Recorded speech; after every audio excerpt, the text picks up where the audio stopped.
Hello, everyone, and welcome to Uncanny Book Club. I'm Isaac Faderspiel, and joining me today is my co-host, Adam Ward. Hey, we're on episode 10. We are. I've heard that means we are officially a real podcast, actually, when you get to 10. It means you're committed. Yeah. You make it to 10, that's... 10 is apparently the number. It's a decade in podcast years. Double digits. Exciting. It is exciting. Congratulations. Yeah, to you as well. We will clink our fake glasses of champagne. I have a cup of water. I have a bottle of water. That works. I feel like we're about to get a bit of a reset a little bit here. It does seem that way. Kind of a prelude to what I think will be issues with a little bit more happening in them. Yeah, I felt overall, I think this kind of break that we're getting here was needed, right? Just to tonal shift us into the next gear and reestablish the various stories. So I felt like this was probably a needed part, but, you know, I'm not going to put it on the Mount Rushmore of story arcs. And the team needs to get resettled in America after being away for a really long time. My one of my favorite panels that we get is Scott Summers going to the phone company in person to get the service restored. There's like a couple moments in this book that are like in these series of books that are kind of on the funny side, but that one in particular struck me because it's such a mundane task. We also get Peter Parker paying his taxes and he can't afford to go on a date except at McDonald's. I feel that. Yeah, I mean, it's a very relatable problem, I imagine. Well, except in modern times, you definitely can't afford McDonald's. Yeah, man, that's pricey. Oh my God. It's like $30 for a family to eat. At the very least. Yeah. That's kind of, going bare bones. I have a question for you. Do you get free refills in McDonald's by you? It's maybe been over a decade probably since I've eaten in a McDonald's, so I don't know if I could tell you. I assume yes. I guess it depends on if they redesigned McDonald's to keep the sodas behind the counter only, or if they're like out and about. It's a very American thing in general just to have free refills. Like there are other dining. I don't know. I don't order soda, so I guess I'm not the best person to ask, maybe. I forgot that you guys call it soda. Well, it's regional, so it depends. Like across the lake in Michigan, there are pop people. Do you want to know what's really messed up? Hit me. Down south in Texas, some other places, all soda is called Coke, regardless. Oh, get me that Dr. Pepper Coke. Yeah. Get me that orange Coke. It's my nightmare. It drives me crazy. I grew up right across the river from Detroit. And so we have family in Michigan and we would travel there, when I was young. And we would hear them say soda. I never heard them say pop. So much so that I have there's like a Michigan accent. The Yoopers? No, just like in general there is. The regular Michiganders. There is a Michigan accent where they say soda. No shade, just an observation as somebody who grew up in close proximity to Michigan. Yeah, here it's mostly just pop. That's what people call it, yeah. And I bet if it was in the X-Men comics, they would probably call it pop, or maybe soda pop since we're kind of 70s, bringing it back to the X-Men. Yeah, and you know what? Now that I think about it, Peter Parker does not order a drink with his meal. I imagine he's probably a water guy doing all that flinging around in New York City. That must be like... Gotta stay fit. Imagine how sweaty you must be. You would need all that water just to stay hydrated. Anyways, let's get on with this. All right, well, in this podcast, we are exploring Chris Claremont's legendary X-Men run as we read it for the very first time. We hope you'll join alongside and read with us, or just stick around for the discussion. In our previous episode, the X-Men teamed up with Sunfire to save Japan from Moses Magnum and his Magnum Force. They battled Mandroids, they invaded his volcanic base, and eventually saved the day, but at the cost of Banshee having a close call and suffering a pretty severe injury to his throat.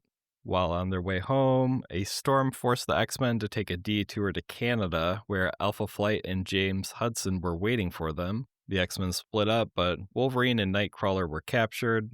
The remaining team members attempted a rescue All hell kind of breaks loose. Storm ends up saving the day, but Wolverine gives himself up to the Canadian government willingly just to stop the fight. Though it's short lived as he breaks out of their armored truck almost immediately, and the X-Men discover he was chilling with the pilots during their flight home. In this episode, we'll be picking things up where we left off with issues 122 to 124.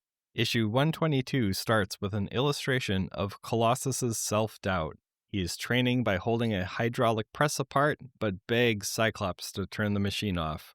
Wolverine has faith in his friend and breaks the control panel and stands beside him for motivation. His faith is rewarded as Peter is able to access his strength and complete the challenge. Scott is spending some more time with Colleen, and at the end of the issue, spoilers, we see her leave a house key with him with the note, "Drop by anytime." We briefly see Xavier with the Shi'ar, and we take a quick look at Jean bumping into Jason Wingard on her way to Moira's. Things aren't as they seem, though, as it's revealed Jason is not who he appears to be, and is an agent of the Hellfire Club, which has plans for Jean Grey. Wolverine drops Storm off in Harlem and randomly finds that Mariko is in the States. Storm visits her childhood home, but finds it is now a shooting gallery. The youth there attack her, but Luke Cage and Misty Knight show up, which puts a stop to things pretty quickly. An epilogue shows us that Black Tom and Juggernaut have indeed survived and are still trying to kill the X-Men, though they've decided to subcontract out to Arcade. So, a lot of different things happening in this issue, actually. What with everyone splitting up, each person having their own little plan of how they're, spending their free time. As I said off the top, this is really a reset, and I think a bit of a recap of just where all of the moving pieces are.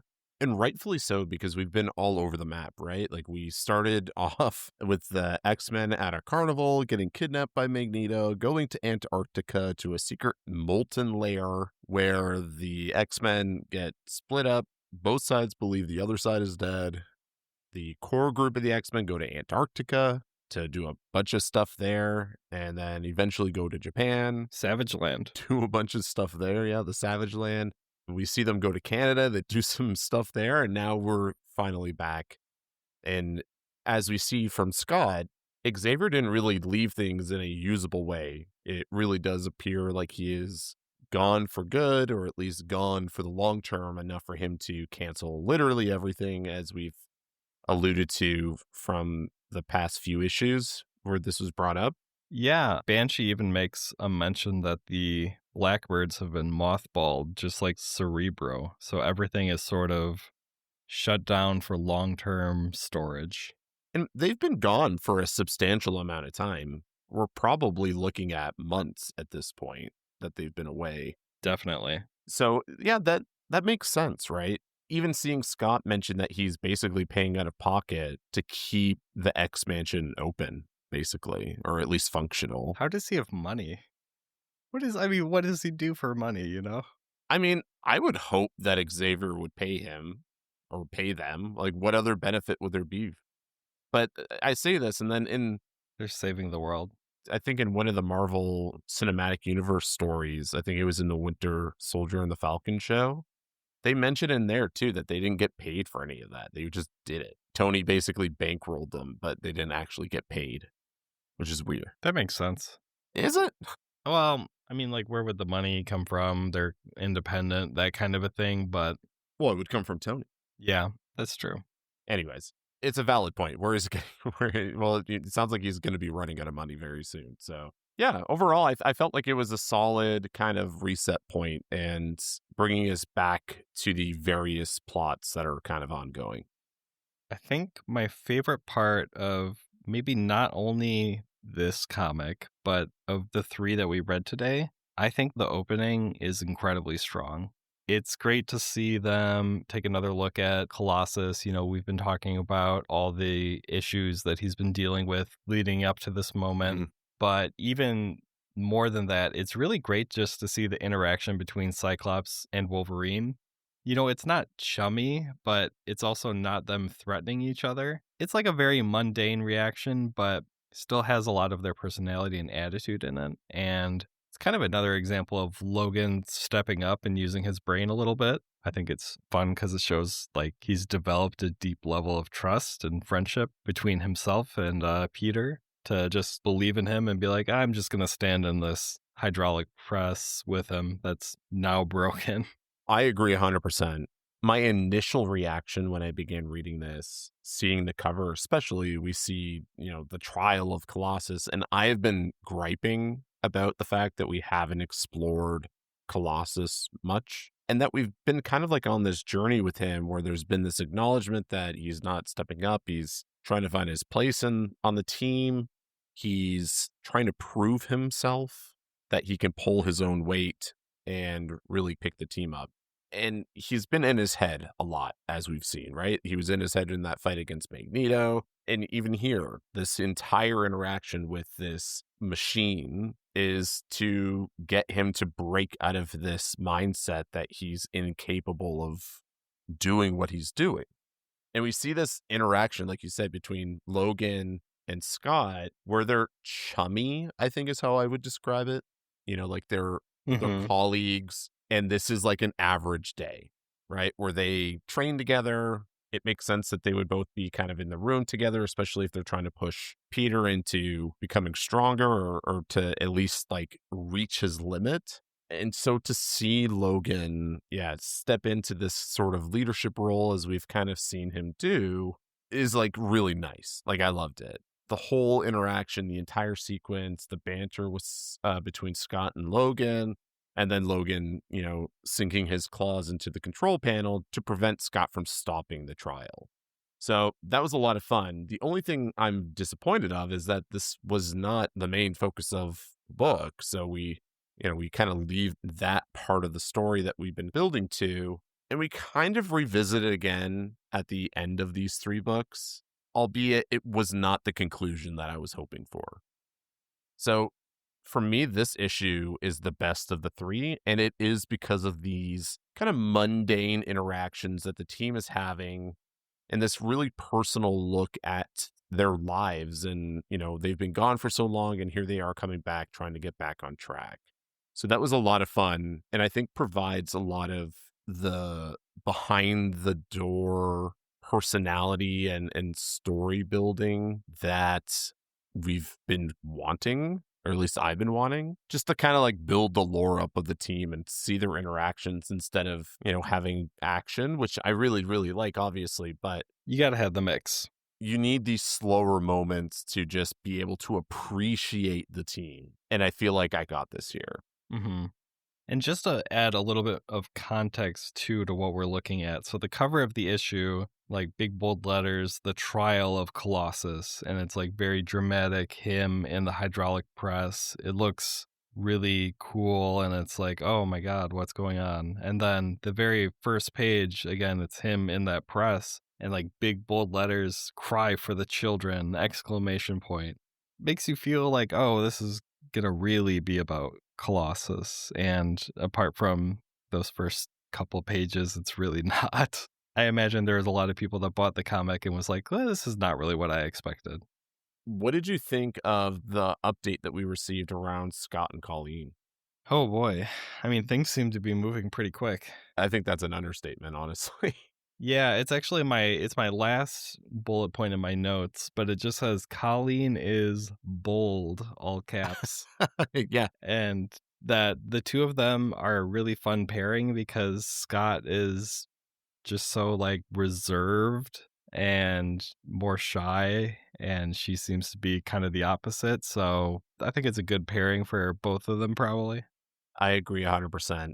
We see their relationship escalating. I mean, I think at this point we can assume they've probably been together for a couple of weeks. One would hope so. I mean, she's leaving him a key to her apartment. So, yeah, safe to say they've been around each other at least for a couple of weeks, if not maybe a month or 2. Mm-hmm. But yeah, things are definitely moving quickly. I wrote down a quote from Colleen here. She says, quote, "My head says keep things casual, but the heart says go for broke." I like them together. That's my opinion. Colleen has like this grounding nature to her, which I think Scott really needs. He's really kind of going through a bit of an existential crisis and trying to figure out why he doesn't love Jean suddenly. So I think having this fresh relationship with somebody who's from outside of the X-Men, who he hasn't grown up with and hasn't had like this years long relationship with, I think is a great fresh start for him. And their interactions are like very sweet, with her telling him like he should smile more and, kind of just like relax and enjoy the little things in life. And obviously, she's familiar with the world he's coming from as her own hero. So Hmm. it's just a nice mix. I just really like them together. I don't know how long it's going to last, but I hope it lasts at least a little bit longer. Sure. I have a pretty important update to our soda question. Mm, I do see in one of the panels Colleen saying, actually, I have this irresistible craving for an ice cream there soda. it is. There we go. They say soda. Soda. I could go for a root beer float. Yeah, those are pretty good. So Jean's situation seems pretty sinister, huh? Yeah, I mean, we get our first mention of the Hellfire Club, which is exciting. I was thinking today about how Chris and John have been so instrumental in making so many different characters and groups. I've never really thought too much about it, but even just seeing the Hellfire Club get brought up here, maybe then go and look, and I saw that it was in fact made by them as well.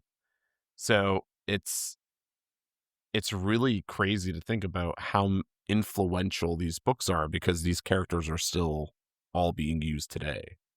Arcade is also their creation. Yeah, I saw that as well. It took like minimal amount of research. I wanted, because I looked into like his first appearance in the team up issue. Because at first I thought maybe he had already existed, but I was like, wow, they're like he really just like fills in the backstories for people. And then I realized that it was his own characters. So I was like, oh, okay, that makes a lot more sense. Yeah, you kind of get that feeling. I think it's in the third issue that we're going to talk about. We get a little Arcade backstory, I think, off the top. And he goes into the whole team up issue that kind of plays out and how that was like a adrenaline high for him. Is this your first, like, are you familiar with Arcade at all? Like slightly. I having a hard time really thinking of when I would have been exposed to the character and anything else, but I don't think that this was my first time. I feel like I had some sort of cultural understanding of him in some way, Okay. but I can't imagine where from. So I was familiar with Arcade prior to reading this book. And I'm going to give you what I think is the best Arcade story that I've read and would recommend. So, do you like battle royales? So, there was a book that came out, a series called Avengers Arena, which released back when they did their Marvel Now initiative, where they had all these like new books. And in this story, it is essentially the plot of Battle Royale or Hunger Games, where a bunch of teenage superheroes are taken and put on like a battle island, and they have to survive. It's pretty much like a last person standing survives, with many of the characters from that story. Some of them are still dead today. So there is like some influence that kind of has rippled out from that series. It's pretty good. I really liked it. It was very different to kind of see these Marvel characters going neck and neck, trying to eliminate each other. Sounds interesting. If you're interested in that sort of thing, it's a different kind of book, but I liked it. That's my previous experience with Arcade. Yeah. Might have to check it out. I also just wanted to quickly say I did a little research on the Hellfire Club and learned in my readings that the Hellfire Club was like a real thing. They were like these exclusive clubs for high society in Great Britain in like the 18th century. Interesting. The most commonly referred to one is Francis Dashwood's Order of the Friars of St. Francis of Winecombe. Anyways, it was for a bunch of snobby people, basically like the Hellfire Club, Naturally. who did a lot of unseedy things. So there you go. Fun fact. I have another Hellfire fun fact. Oh, hit me. So I don't remember what they were called at the time, but many issues ago, Stephen Lang, guy who did the Yeah, Sentinels yeah. and they brought the X-Men into the space station, he talks about like a group of people that were backing him, like giving him money or like access or influence or whatever. They call him a different name, but I did read in like the trivia, I think, for that issue that that group is actually just the Hellfire Club. Oh, I, So, I, I'm really curious to kind of see what Emma Frost is going to look like if we see her at all. I mean, I've seen pictures of Emma Frost and whenever her introduction is, and it's just terrible hair. I don't know. Like, I'm not a big fan of like her early designs. Yeah, that's that's probably fair. But speaking of the Hellfire Club, Hmm. that's only one part of this Jean situation, though. Like, it's very clear that they're coming after her in some way. The Jason Wingard. I'm assuming you caught the whole like his shadow doesn't look like him or whatever thing. Yes.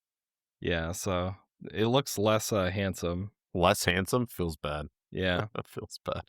Yeah, I guess we see the friends of the fishermen trying to find him. hmm And I guess we'll find out what's going on out there on the old Moira Taggart Island. Yeah, they mentioned that he's been missing since Christmas Day. Yeah, Where could he be? it's up in the sky now. That's kind of what I was getting at, where it's like a dual situation of like the Hellfire Club is after Yeah. her. She's about to go into this whatever nightmare situation involving whatever is happening on Murr Island. That's what they call it, right? Sailing into a nightmare is what I have quoted. I don't remember where that's said though, but the book acknowledges that it's not going to be a great situation. Yeah, speaking of not ideal situations, poor Storm, man, going to try to find her childhood home only to find it in a not great way. Yeah, Got to feel a little sad for her. kind of a random inclusion. Yeah, it was. Random in the same way of Mariko also showing up into the story randomly. Doesn't get explained. No, it's just she's there, which is great because I thought that was really good for Wolverine. So it'll be interesting to see how that continues, like what effect that continues to have on him. Yeah, I agree. And we got a bit of a hint of that too, I believe, in the next issue, right? So I guess we'll come back to it. Overall, I thought the book was like a 7 out of 10. I'm on board with that. Solid. It's moving plot points along. We're reestablishing where the characters are. We got these great personal stories. I really liked it. Is it, fantastic? No, that's okay. And it doesn't need to be. It just needs to be good. And that's what it was. It didn't linger over anything too long. Mm-hmm. Like it doesn't feel like it didn't waste time in any one spot. Yeah. It felt like we just spent the right amount of time with everyone. Yeah, I agree. I can't say the same for the other issues that we're about to get into. In issue 123, a friendly neighborhood Spider-Man appears on the first page, and he runs into Scott and Colleen, who are out on the town. Soon after he departs, the two are captured by a fake garbage truck belonging to Arcade. Kurt and Peter are on a double date to the Opera House, but they are also tricked into being captured. Wolverine is seen leaving Mariko's and then is also apprehended.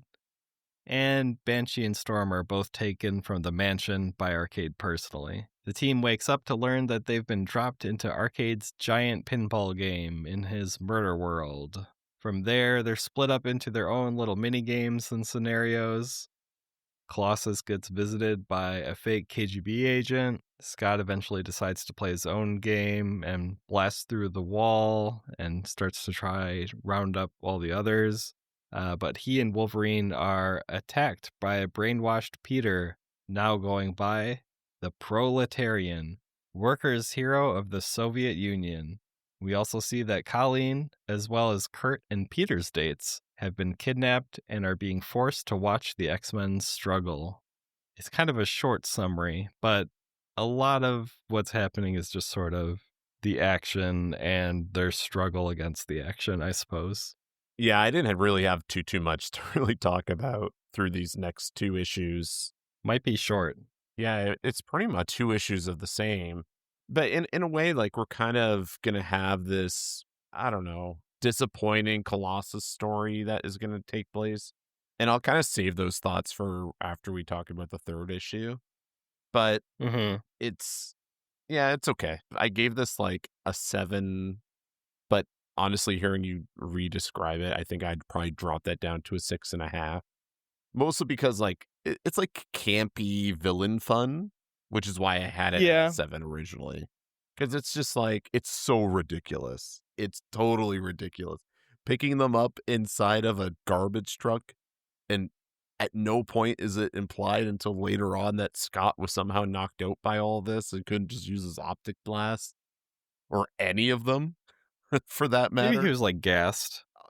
Totally possible. I also like that Spider-Man recognized the sound of that the garbage truck Yeah, that's right. capture thing made. Like he's like, I've heard that fwat before, or whatever the sound effect Wait is. a minute. It's kind of a It was like a slang? yeah, it's a fwang. I think you're right. Spider-Man's involvement was kind of a nothing sandwich in this issue, huh? Yeah, it was almost like, "Hey, everyone, remember we had the Marvel team-up book? You remember? The one with Spider-Man and Captain Britain? You remember, right? Because we're gonna mention it a lot, right? You remember? I know you remember. You should go read it if you haven't." That's kinda how it felt. You got to sell comic You books. gotta sell comic books. And if they weren't selling that comic book, I can only blame this Spider-Man design. What in the sweet hell is happening? But the web things, Dude, the it little is not wings. for me. This is not my Spider-Man. What are you talking Yeah, the about? wings. The wings. He just, He's got what the heck is on his back? I think it's just a backpack. A web pack? I'm guessing it's his clothes. He's got a hot date, doesn't he? Or is he just grabbing food? What is he doing again? Yeah, he has a hot date. But he's nervous that he doesn't have enough cash because he paid his taxes. His income taxes. Yeah. I don't know. I mean, it looks like Spider-Man's costume. It's just got like the little web wings Yeah. that I'm also not fond of, but are very easily ignored. I've seen them before, I've so seen I them. wasn't like shocked and appalled. I've seen them. They are I've ugly. seen them before. I just really don't like it. It's It weird. seems needless, you know? Yeah. I like that he actually is a menace, though, to New York. He destroys a phone booth. He's really earning that J. Jonah Jameson his ire. Yeah, I mean, back then you would have needed a phone booth, so yeah, Spider-Man felt fine, whatever. He was there to sell a comic book. That's what he was there for. You did it, Peter. Hey, you did it, Peter. I felt like the elaborate villain traps were a lot of fun between the garbage truck, I like the opera one was very good. getting them to walk into a steel box and then helicoptering it away. Yeah, it's pretty funny. Yeah, like they just like, here's Professor X's private box at the opera, and they're like, awesome, this is sick. Then they just enter a room and they've been taken. I have a question for you. You may not know the answer, but I'm curious if you do. Does Colossus's mass increase when he turns into metal? My assumption is maybe. I would think so, but I don't know. My assumption is he would, because he's now suddenly made of metal, which is heavier than his regular human skin. So I'm bringing this up because obviously, again, he could just turn into his metal form inside of the metal box. And I imagine that weight would be very difficult for a helicopter to carry. But rule of cool here. I'm rule of cooling it. I'm fine with it. It's villain camp. Well, they were gassed right away. Were they? Oh, you are totally correct. As soon as they get in, they get gassed. You are right. Wow. Okay, well, there you go, folks. I should have read the book. Well, you can't see the gas. It's invisible. No, you can see the gas. I know we can, but maybe they can't. It's just for us. It's our gas. On the topic of Peter, I feel like this can't be good for his mental. You know, he's already got so much self-doubt, and now he's been brainwashed after spending like 5 minutes with a fake KGB agent, and he almost kills his friends.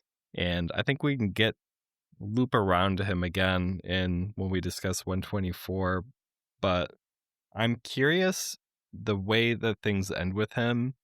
Is that supposed to be like a wrap on this story thread and it's, he's all better? Or are we going to continue to go down this road with him and, just dealing with his issues? My hope is that it's not. I also hope that it's not, but I'm worried that maybe next issue is like the bow on that story, but I don't know. We'll see. I would be very disappointed if that is what happens, because I have a version that I would have preferred here. Him killing Scott? No, no, not that at all. To me, I think the role that Scott plays in these two issues in Murderworld is one of a very competent leader, right? At one point, and I think my favorite panel in terms of like the visual of it all is Scott using his eye beams to destroy these murder cars that have like these saw blades on them. And he does it by using what did he call it? His spatial geometry, which is That's next issue. this is next. I know I'm getting a little ahead of myself, but the point that I'm trying to make here is that Scott plays a very important role in the X-Men succeeding in their escape. I would have wanted that to be Peter, to kind of show that he's getting out of his way, that he is not letting these mental blocks kind of impede him. And it's really disappointing because we see him lose complete control of himself through mind control, which really, I think, undercuts this underlying story that we're going through of Peter trying to find his place. Instead, we're just stripping away his free will. On one hand, I completely agree with you, and that would have been an incredible character moment. On the other hand, I love the Proletarian. I think it's so funny. I love the name. I love his outfit. It's just an upgrade across the board. It's so good. He looks like Communist Mario. He does, yeah. Big metal commie Mario. With the little Mario cap on and the little red suspenders. It's a perfect costume design. It's pretty good, yeah. It's pretty good. Speaking of other fits, what did you think of Logan's on his date with Muriko, who was in this beautiful like kimono? Oh, he's back to wearing the Texas getup. Yeah, his cowboy look. I really don't like it, but I don't think he would care. No. He's a fancy man. Is that fancy? I mean, couldn't he have... For him, it is. He have, like, I don't know, dressed up not like a cowboy? I was going to say, like, I don't know. It's just, it's very... Apart from, there was a long time in this run where I don't think his teammates had ever seen him out of his costume. So him wearing anything that isn't the Wolverine costume, I think is pretty fancy for him. Fair point. Yeah. That's that, man. Like I liked the campy pinball trap. That was kind of cool. But then they're like, "Oh, it's just plastic." Like probably really good plastic though. Is there good plastic against a mutant? I mean, Logan's claws can basically go through anything. Yeah. Scott can destroy metal with his eyes. I think they were just asleep and then they were bounced around an incredible amount. No, because Scott comes to before they're like tossed about. Whatever, it doesn't matter. I felt like Arcade is kind of like the poor man's Riddler, you know? Yeah. If you stripped the riddle aspect of Riddler out of the mix, he would be Arcade. He kind of makes these elaborate traps to get them to play a game with the possibility of survival. He's like Saw, but only if he wanted to like ruin your afternoon. Yeah. Not necessarily kill you outright, but yeah. I mean, he says he wants to murder. I just don't feel like his heart is really in it. I think he's just a show. If I was hiring Arcade to assassinate the X-Men, and I gave him what I can only imagine is a lofty amount of money, and the guarantee is that he's going to kill them, and this is what my money was going to, I would be pretty pissed. Hey, speaking of that, who is paying Black Tom and Juggernaut to kill the X-Men? Because before it was Eric the Red, but they do make a comment, I think, last issue, technically, of even if Arcade fails, we're going to be millionaires, blah, blah, blah. Like they're subcontracting out this work to him. But who's trying to kill the X-Men at this point? Most of the world thinks they're dead. Yeah, that's a very good question. I had the same thought. Well, like, what is going on? Although they are back in America, so, they had their kerfuffle in Canada, so maybe now it's more established that they're okay and Jean Grey just hasn't turned on the news. Yeah, I mean, maybe it's just not newsworthy elsewhere in the world. That's true. Maybe the rest of the world's like, these superhero problems. So America. My only other thing for this issue is just the call out that Kurt has ditched his image inducer, it seems. Like he's on his date, dressed kind of like a flasher, but it's his disguise so that people can't see that he's blue and fuzzy. But like his date has to know, right? Like I'm taking this as like, oh, good for her. She's cool, she's down, but it's a little odd. Yeah, it's a little strange. But you know what? Good for Kurt. Good for Kurt if he's like accepting who he is. Because I mean, like, really, that's what the X-Men is for, right? Like that's Xavier's message is be you. If that means you're a fuzzy little blue elf, then that's okay. And you should be loved for it.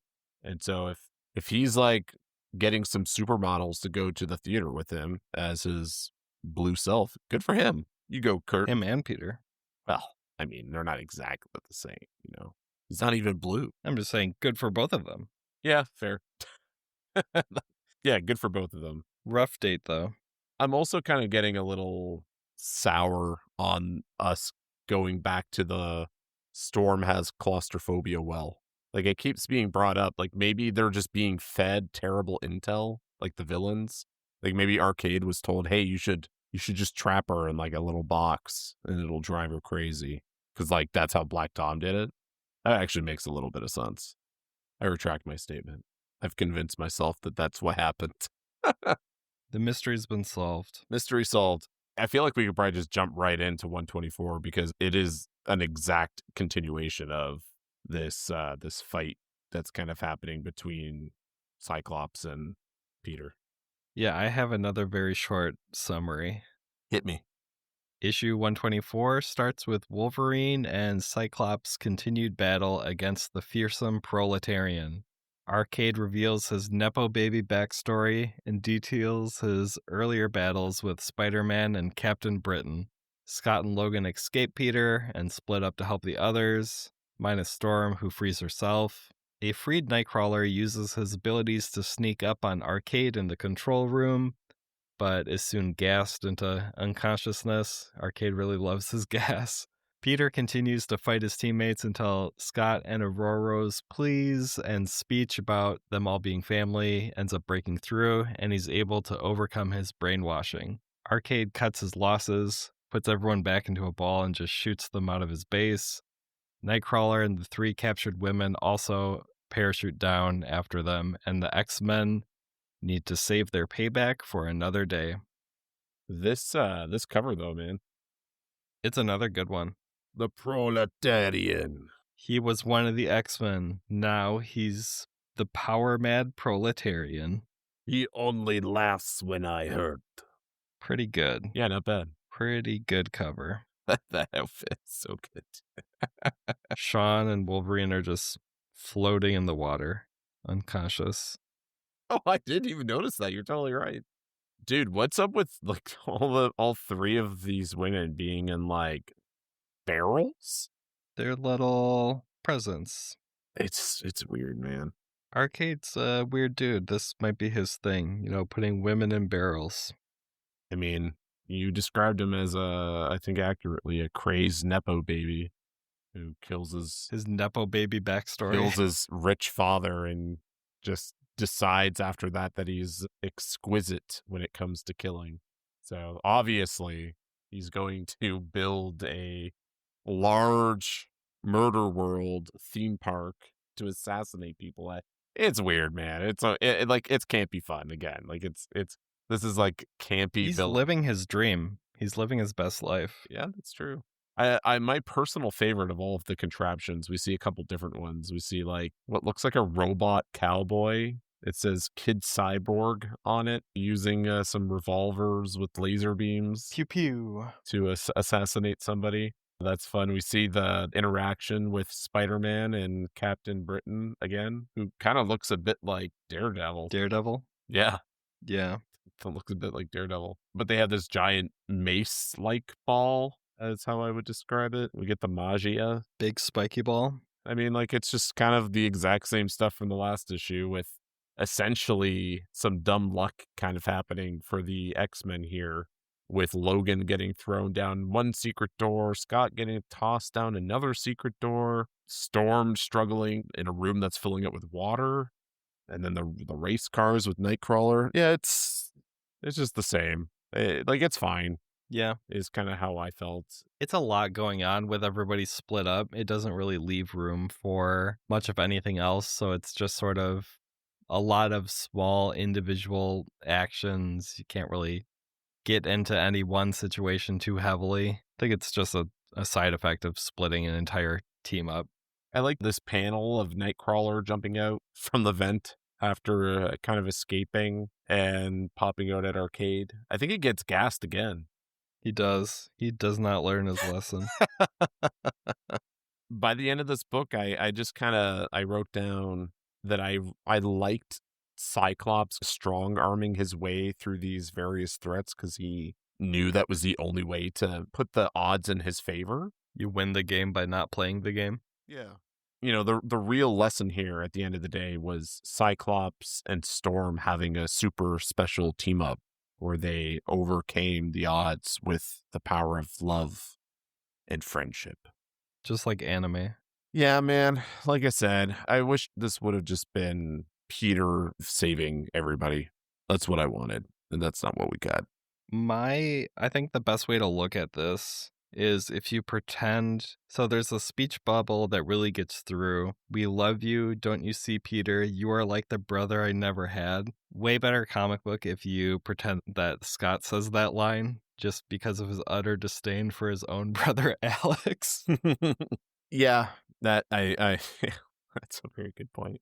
That's what I'm going to pretend going forward. Like, I get that there is this, sense of we are family, and that's the message that they're trying to like your place is with us, Peter, right? Like, that's what they're trying to ultimately convey to them, which in a way, I guess, like, answers the question of where do I fit? Well, you fit with us because we're family. And it doesn't matter how you fit into that, but you are a perfect fit with the X-Men. And I think when you think about it like that, it's very nice, but it's not as satisfying for me. What I was hoping to kind of see was Peter coming to this conclusion that nobody is saying in his way but himself, and then overcoming that thanks to the help of Wolverine 2 issues ago when he showed how Peter can overcome these demons in his head if he is forced to put himself in between danger and the people he loves. It could have been a full circle sort of story. They could have really brought it full circle if they would have put maybe Scott and Storm in a hydraulic press and he had to break them out. It has a little Darth Vader come to Jesus moment and freeze them and then throws Arcade down a lightning tunnel. Man, I'm so upset that that's not what we got. That's so good. I know that it's just Star Wars, but I don't care. It's perfect. Like, it would be very cathartic if that was the case. Damn. Yeah. What could have been? So you mentioned way, way earlier Scott using his inborn talent for spatial geometry. Were you familiar with his mutant power of trigonometry before this? No. Nor did I read it as it being a mutant power as much as it's just like a skill he's developed. I feel like it's either expanded on or is sometimes explained like his understanding of angles and stuff is just part of his mutant power. Yeah, it's described as a unique inborn talent for spatial geometry. But then he goes on to say that he honed this by practicing in the danger room for months.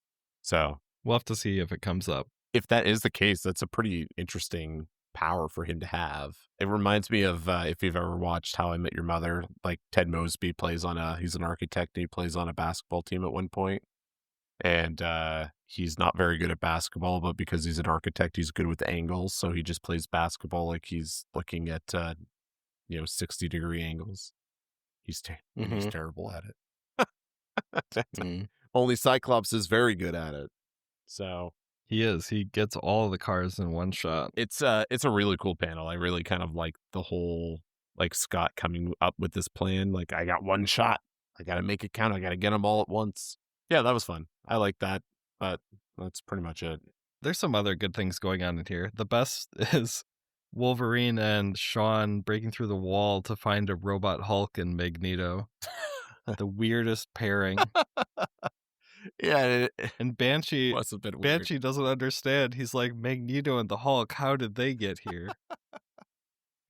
Yeah, and poor Sean too. He doesn't even really have his powers back to full capacity or even like half capacity. He can barely defend himself at this point. No, he's just like slapping robot Magneto in the head.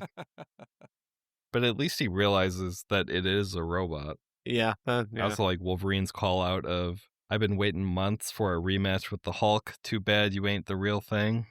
Shout out to his first comic books appearance. Yeah, although I would have imagined that would have been way, way long ago at this point, not just months. But perhaps I'm wrong. No, it's probably been quite a while.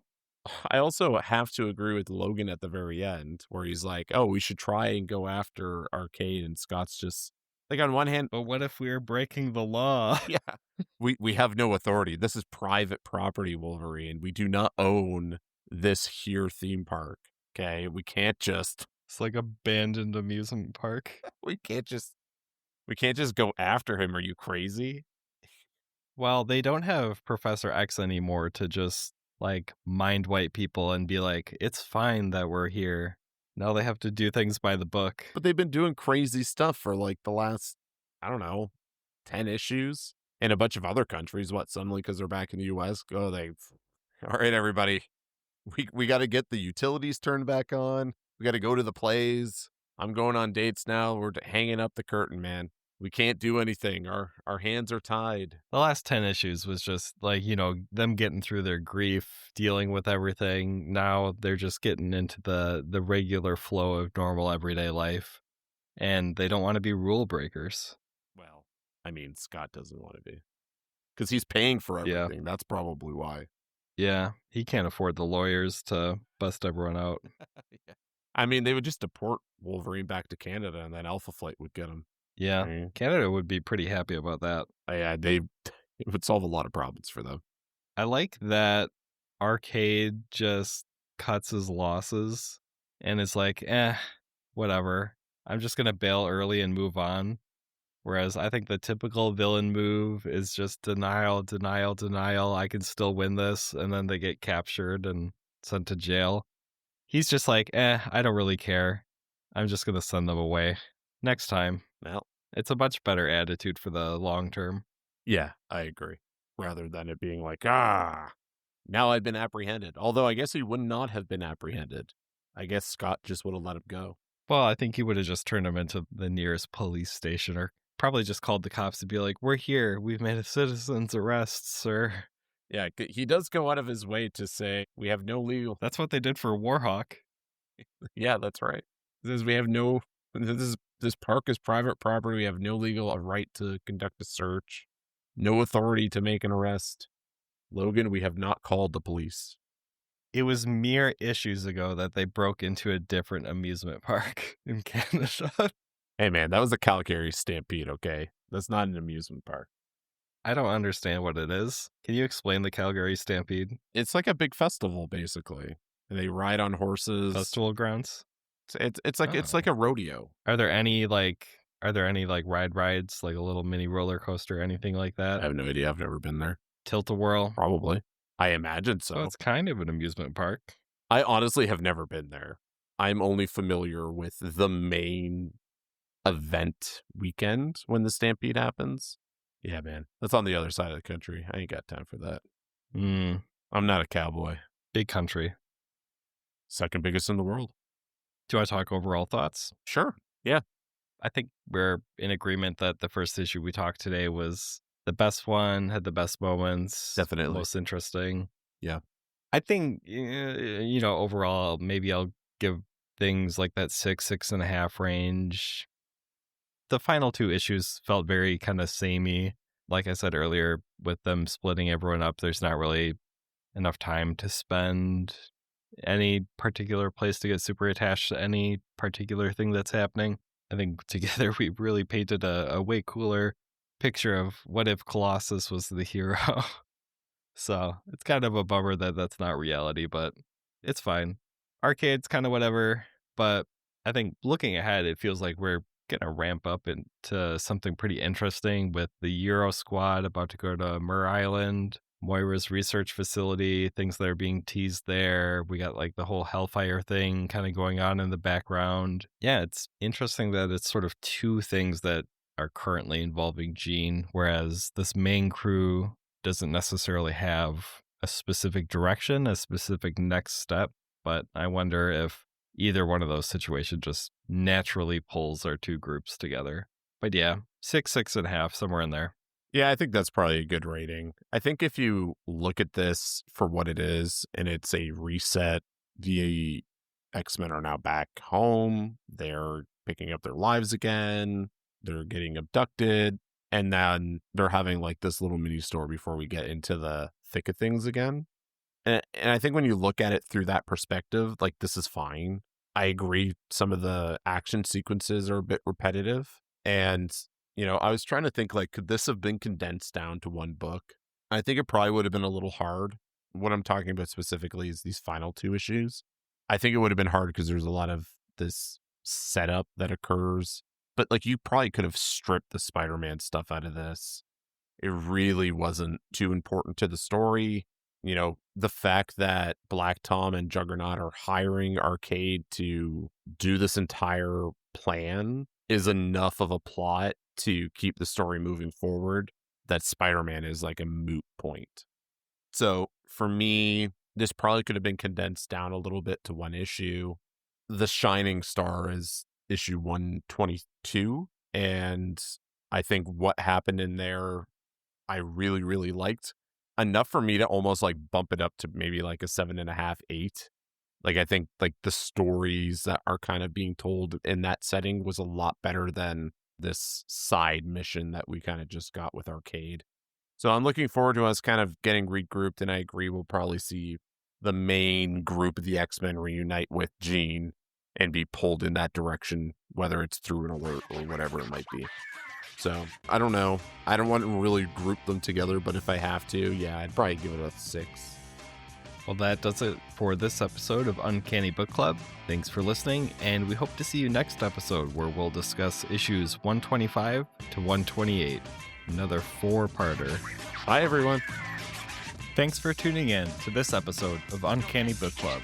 If you enjoyed this podcast, don't forget to subscribe, leave a review, or share with a friend.